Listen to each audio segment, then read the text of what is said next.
Alors ce matin, on continue ensemble, on va continuer ensemble notre étude de l'épître de Paul aux Éphésiens.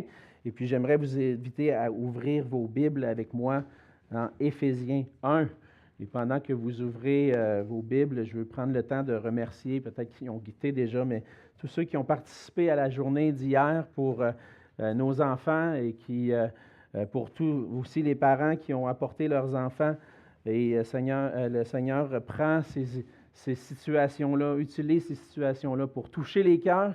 Puis j'ai entendu qu'il y avait même des gens qui étaient invités, des gens qui allaient dans des églises, même d'autres sortes, d'autres églises, une église catholique entre autres. Et donc, on reçoit dans ces moments-là des gens de partout. Et puis, c'est l'occasion pour nous de témoigner de Christ. Et je remercie tous ceux qui se sont impliqués dans ce beau projet. Et certainement, je rends grâce à Dieu pour ça aussi. Ce matin, on va prendre le temps de lire les versets 3 à 14 du chapitre 1 d'Éphésiens. Et puis, je vous invite à suivre avec moi dans vos Bibles. La parole de Dieu dit ceci: « Béni soit le Dieu et Père de notre Seigneur Jésus-Christ, qui nous a bénis de toute bénédiction spirituelle dans les lieux célestes en Christ. En lui, Dieu nous a élus avant la fondation du monde pour que nous soyons saints et irréprochables devant lui. Il nous a prédestinés dans son amour à être ses enfants d'adoption par Jésus-Christ, selon le bon plaisir de sa volonté, pour célébrer la gloire de sa grâce dont il nous a favorisés dans le bien-aimé. En lui, nous avons la rédemption par son sang, le pardon des péchés, selon la richesse de sa grâce, que Dieu a répandue abondamment sur nous par toute espèce de sagesse et d'intelligence. Il nous a fait connaître le mystère de sa volonté, selon le bienveillant dessein qu'il avait formé en lui-même, pour le mettre à exécution lorsque les temps seraient accomplis, de réunir toutes choses en Christ, celles qui sont dans les cieux et celles qui sont sur la terre. En lui, nous sommes aussi devenus héritiers, ayant été prédestinés suivant le plan de celui qui opère toutes choses d'après le conseil de sa volonté, afin que nous servions à célébrer sa gloire, nous qui d'avance avons espéré en Christ. En lui, vous aussi, après avoir entendu la parole de la vérité, l'évangile de votre salut, en lui vous avez cru et vous avez été scellés du Saint-Esprit qui avait été promis, lequel est un gage de notre héritage pour la rédemption de ceux que Dieu s'est acquis pour célébrer sa gloire. » On va prendre un temps pour se courber dans la prière. Oui, Seigneur, on s'approche de toi encore une fois ce matin. Selon notre bonne habitude, chaque dimanche, Seigneur, on est réunis ensemble pour ouvrir ta parole, puis je veux te rendre grâce pour ce privilège que tu nous donnes d'être ensemble ce matin, de pouvoir célébrer ce que tu as fait pour nous, qui tu es, tout ce que tu as fait, tout ce que tu as accompli pour notre salut. Et Seigneur, ce matin, on se penche dans ta parole, Seigneur, on veut continuer de saisir les merveilles qui s'y trouvent.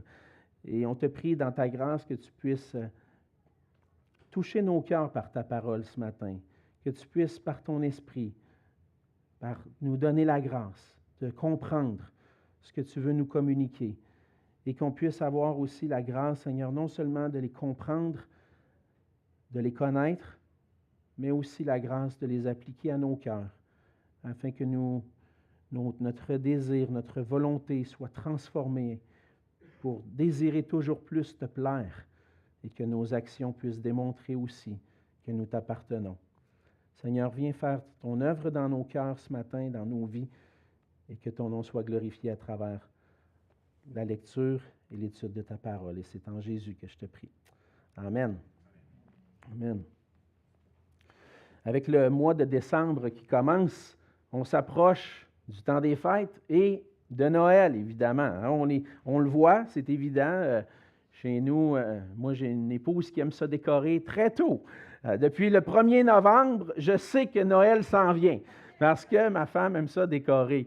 Et puis, je fais souvent des blagues avec elle là-dessus, mais c'est bien d'avoir des décorations dans la maison, surtout quand que la noirceur s'installe plus tôt et puis qu'on allume les lumières, ça met une petite ambiance dans la maison, puis c'est plaisant de déjà commencer, préparer nos cœurs à méditer sur la venue de Jésus. Bien, dans notre culture, même si on voit les décorations, tout ça, notre culture s'est énormément sécularisée ces dernières décennies, puis va abandonner, évidemment, de plus en plus le vrai sens de Noël. C'est difficile d'entendre à la radio maintenant des chants de Noël qui parlent de la venue de Jésus. On n'entend plus le minuit chrétien ou écouter le chant des anges ou joie dans le monde parce que Christ est né. Non, on entend plus les histoires du Père Noël et puis des petits bisous qu'on se donne sous le gui, mais on n'entend pas parler de Jésus. Hein? Mais c'est ça, c'est inévitablement. Dans le fond, nous, on subit un peu cette influence-là, puis on est parfois très préoccupé à l'approche de Noël avec les cadeaux qu'on doit acheter, les repas qu'on doit préparer, qui qu'on va recevoir, où on va aller, nos déplacements pour visiter la famille. C'est bien, mais on devient tellement préoccupé que des fois, on a de la misère, même comme chrétien, de s'arrêter puis de prendre le temps de méditer sur le vrai sens de Noël. Mais ce Noël, je veux vous encourager, encore une fois, frères et sœurs, à prendre le temps de méditer, de lire les passages des évangiles et de prendre le temps de méditer, lire ces messages, ce message de l'Évangile qu'on trouve et qui nous raconte les événements de l'histoire de Jésus, de la naissance de Jésus. Mais j'aimerais vous encourager aussi à aller un peu plus loin, à méditer davantage sur la signification de sa venue sur la terre. C'est bon de se rappeler des événements qui entourent la naissance de Jésus, d'entendre comment Jésus est né à Bethléem et qu'il y a des mages qui sont venus pour même l'adorer, que les bergers ont entendu le chant des anges et tout ça. Tout ça nous pointe vers ce moment important dans l'histoire de l'humanité que Jésus est venu. Mais on va aller un peu plus loin. Puis en étudiant l'Épître aux Éphésiens, on va un peu plus loin, justement sur la signification de Noël. Parce que tout ce qu'on voit dans l'Épître aux Éphésiens nous ramène à ce moment où Jésus nous a visités, mais plus que ça, au plan que Dieu avait en envoyant Jésus dans le monde. Et ce matin, on va continuer notre méditation sur la grandeur de la grâce de Dieu que Dieu a manifestée en envoyant Jésus puis en accomplissant son plan parfait à travers lui. Et dans son épître, on a vu déjà ensemble, dans le chapitre 1, que Paul commence avec un chant de louanges, des louanges à Dieu pour tous ses bienfaits pour nous en Jésus-Christ. Et jusqu'à maintenant, on a vu ensemble qu'en Jésus-Christ, par le décret du Père, on a été élus avant la fondation du monde. On a vu ça au verset 4. Qu'en lui, en Jésus-Christ, on a été prédestinés à devenir les enfants de Dieu. Encore une fois, une œuvre de Dieu le Père. Et la semaine dernière, on a commencé à voir ensemble les bienfaits qui nous sont venus par Jésus lui-même. On a vu ensemble qu'en lui, on a la rédemption par son sang, le pardon des péchés. Et on a aussi goûté la richesse de la grâce de Dieu qui a été déversée sur nous avec abondance. Mais il nous restait à voir un petit point avant d'aller plus loin. Il nous restait à voir les versets 8 à 10. On a manqué de temps pour le faire, puis ce matin, je vais prendre le temps de le faire, puis on verra si on peut aller plus loin après, parce qu'on veut ensemble célébrer le repas du Seigneur, et donc on prend le temps qu'il faut. Mais ce matin, je vais recommencer à partir du verset 8 où on avait laissé.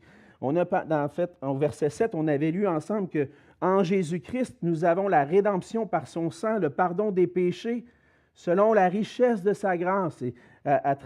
Et cette grâce-là que Dieu a répandue abondamment sur nous par toute espèce de sagesse et d'intelligence. Et donc, on voit deux éléments qu'on avait vus. Nous avons par Jésus-Christ la rédemption par son sang, le pardon des péchés, et nous avons aussi goûté abondamment la richesse de la grâce de Dieu. Mais il nous restait à voir aussi, troisièmement, qu'à travers Jésus-Christ, nous connaissons le plan parfait de Dieu de réconcilier toutes choses en Jésus-Christ. Il y a beaucoup de choses dans ce point-là. Hein? On voit justement à la fin du verset 8 que Dieu a répandu sa grâce abondamment sur nous par toute espèce de sagesse et d'intelligence. Dans le texte original au verset 8, il y a un choix à faire au niveau de la traduction. Comment on va rendre ces éléments-là par toute espèce de sagesse et d'intelligence? Lorsqu'on est dans Éphésiens, c'est ce que je me suis rendu compte, c'est qu'on est confronté en lisant le texte grec, puis les traductions qu'on a. Est-ce que notre traduction rend le mieux ce que le texte dit en l'original? Et donc, ici, il y a une question qu'on doit se poser, parce que le Père, par toute espèce de sagesse et d'intelligence, nous pose un problème. La question, c'est la suivante. Est-ce que la sagesse et l'intelligence dont Paul parle est associée à la sagesse et l'intelligence de Dieu d'avoir accompli la rédemption et la grâce en Jésus-Christ? Ou est-ce que plutôt on doit comprendre que cette sagesse et cette intelligence-là nous est donnée dans le but de connaître le mystère de sa volonté? Vous voyez la différence? C'est clair, quand Jésus est venu, Dieu a manifesté la sagesse, sa sagesse de toute éternité. Mais est-ce que c'est de ça dont on parle ici? Je crois plutôt, selon ce qu'on voit, que c'est plutôt, on devrait traduire ici, que Dieu a répandu abondamment sur nous avec toute espèce de sagesse et d'intelligence. Et c'est ça qui fait en sorte, cette sagesse et l'intelligence qui nous est donnée en Jésus-Christ, c'est ça qui fait en sorte qu'on est en mesure maintenant de comprendre, de connaître le mystère de sa volonté. Si, comme le traduit très bien la Bible du Sommeur, si le texte réellement dit ça, et je pense qu'il dit ça, on devrait lire « Dieu a ainsi manifesté sa grâce dans toute sa richesse et il l'a répandue sur nous avec surabondance en nous donnant pleine sagesse et pleine intelligence, nous ayant fait connaître le secret de son plan. » Donc, lorsqu'on est en Jésus-Christ, on a connu la rédemption par son sang. Le Seigneur a déversé sur nous sa grâce abondante, mais il nous a aussi donné sa sagesse, une intelligence pour connaître le mystère de sa volonté. Et je pense que cette interprétation-là est en accord avec d'autres passages qu'on voit dans Éphésiens, où la sagesse et l'intelligence humaine qui nous est donnée de Dieu sont aussi liées à la connaissance du plan de Dieu. Donc, le Seigneur nous donne sagesse et intelligence dans le but de connaître et de comprendre son plan. On voit ça un petit peu plus loin dans Éphésiens 1, les versets 16, à partir de la deuxième partie du verset 16 jusqu'au verset 19. Paul dit « Je fais mention de vous dans mes prières, afin que le Dieu de notre Seigneur Jésus-Christ, le Père de gloire, vous donne un esprit de sagesse et de révélation dans sa connaissance, qu'il illumine les yeux de votre cœur pour que vous sachiez, pour que vous compreniez quelle est l'espérance qui s'attache à son appel, quelle est la richesse de la gloire de son héritage qu'il réserve aux saints, et quelle est envers nous qui croyons l'infinie grandeur de sa puissance. Excusez-moi. Se manifestant avec efficacité par la vertu de sa force.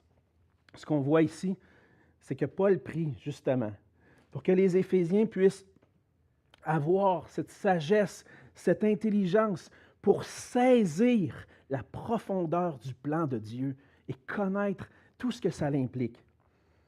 Et donc, ce qu'on peut comprendre avec le verset 8, c'est que par la grâce surabondante de Dieu, je reçois non seulement la rédemption, mais aussi la sagesse et l'intelligence pour connaître le mystère du plan de Dieu. Et c'est ce qu'on voit dans le fond à partir du verset 9 qui nous dit « Il nous a fait connaître le mystère de sa volonté. » Et ici, le mystère fait référence à quelque chose qui était déjà révélé auparavant. Quelque chose déjà que le Seigneur avait annoncé, mais qui demeurait quand même encore un peu obscur. On ne saisit pas toutes les implications de ce que Dieu va accomplir à travers le Messie qui va venir. L'Ancien Testament annonçait d'avance qu'il allait avoir un Messie qui allait venir. Mais c'est à travers plusieurs récits, à travers les récits historiques, les récits poétiques, des récits prophétiques, et tout mettre ça ensemble.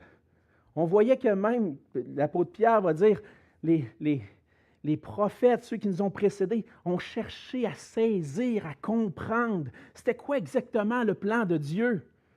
C'était comme un mystère, révélé, mais pas encore pleinement réalisé ou même pleinement, la connaissance n'avait pas été pleinement donnée. Mais par Jésus-Christ, le Seigneur nous révèle sa sagesse, nous révèle avec sagesse et intelligence, il nous donne cette sagesse et cette intelligence-là pour comprendre ce qui était demeuré encore un peu obscur, pour savoir comment ça va se passer, qu'est-ce que ça va être exactement l'œuvre du Messie sur la terre. Et le Seigneur a fait connaître ce mystère-là en Jésus-Christ. En Jésus-Christ, nous connaissons le plan parfait de Dieu, ce mystère qui nous est révélé maintenant. Et ce mystère-là, Paul va nous dire qu'il était conformément à sa volonté, selon le bienveillant dessein qu'il avait formé en lui-même. Le Seigneur avait formé un plan longtemps d'avance, on l'a vu déjà, même avant la fondation du monde, il y avait un plan pour une humanité qui allait être déchue, une humanité qui allait être sauvée dans le but de lui rendre gloire. Dieu avait un plan parfait. Et quel était ce plan-là? Paul va le dire un petit peu plus loin, parce que Dieu l'a mis à exécution, ce plan-là, au verset 10, pour le mettre à exécution lorsque les temps seraient accomplis. Dieu avait formé un plan, mais il l'a mis à exécution, quand c'était le bon moment, quand c'était le moment qu'il avait jugé opportun. Dieu a mis en œuvre ce plan-là, qui était de réunir toutes choses en Christ, celles qui sont dans les cieux et celles qui sont sur la terre. Donc, Dieu avait un plan, un but par la rédemption, par le pardon des péchés, en manifestant sa grâce en Jésus-Christ. Il y avait un but de nous réconcilier avec lui, de faire paraître Christ comme le premier, comme le roi, le Seigneur, ce Messie-là, qui allait un jour donner sa vie, ressusciter pour le pardon des péchés et à travers ça, en lui, réconcilier l'humanité avec le Père. Et c'est là que Paul ajoute encore, si tu n'es pas uni à Christ, tu es encore séparé de Dieu. Parce que tu n'es pas réuni avec lui. Le Seigneur avait pour but de nous réconcilier avec lui. Il enlève la séparation qu'il y avait entre nous, ses ennemis, et le Dieu Tout-Puissant, le Dieu Saint et Juste. Jésus, par son œuvre, vient pardonner nos péchés, nous donner la rédemption, enlever cette culpabilité qui pesait sur nous, nous donner une justice qui nous permet de paraître devant Dieu. Il enlève cette séparation-là et en Jésus-Christ, nous réunit avec lui, nous réconcilie avec lui. Et lorsqu'on place notre foi en lui, on a le pardon des péchés, la réconciliation, la paix avec Dieu. Et ça, c'est le mystère que Dieu a révélé à travers Jésus-Christ. Et non seulement il y a une réconciliation avec Dieu, mais il y a encore plus que ça. Il y a une lorsque Paul dit qu'il va réunir toutes choses en Christ. Qu'est-ce qu'il va réunir? Seulement il va y avoir ceux qui vont croire, mais est-ce que c'est qui ceux qui vont croire? Et on voit plus loin dans Éphésiens 3 que le Seigneur aussi apporte une réconciliation entre les hommes qui va renverser des murs de séparation entre les hommes.